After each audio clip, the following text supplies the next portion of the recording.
ولې ټلیفونونه نه پورته کړي چې قرضه ورکړي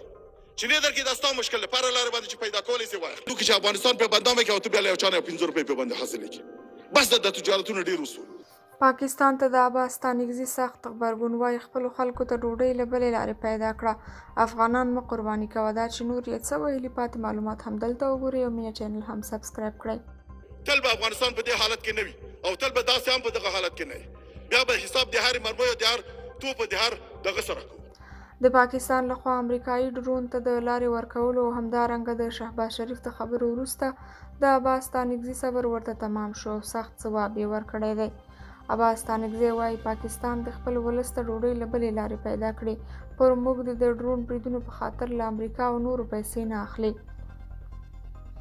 د بهرنۍ چارو وزارت سیاسي مرستیال شیر محمد عباس ستانکزي نن کابل کې د ګرځندوی نړیوالې ورځې په لمانځغونډه کې د وینا پر مهال پاکستان ته په خطاب کې وویل چې د افغانستان په چارو کې له لاسوهنې ډډه وکړئ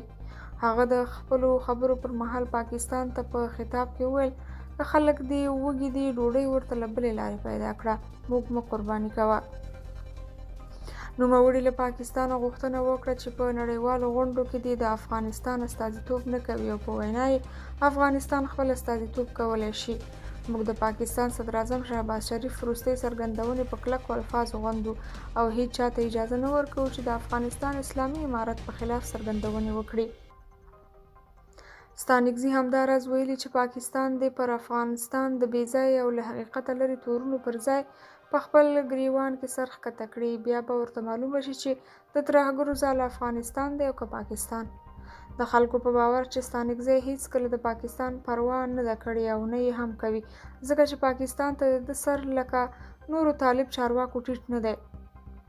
دا هغه دلیل دی چې پاکستان د هغه د وزیر کېدو مخالفت کړی و او لا یې هم کوي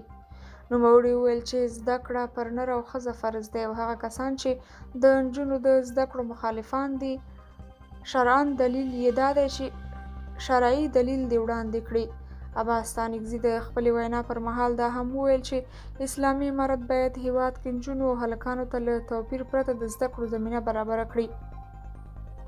نوموړي د پوهنې وزارت سرپرست او اړوند چارواکو غوښتنه وکړه چې که په هیواد کې ملي وحدت غواړي نو له ځنډ پرته د نجونو ته د زده کړو زمینه برابره شي درنو لیدونکو تاسو په دې اړه څه نظر ورکوئ نظریات مو راسره کمنټونو کې راته ولیکئ او د نورو ویډیوګانو لپاره چینل هم سبسکرایب کړئ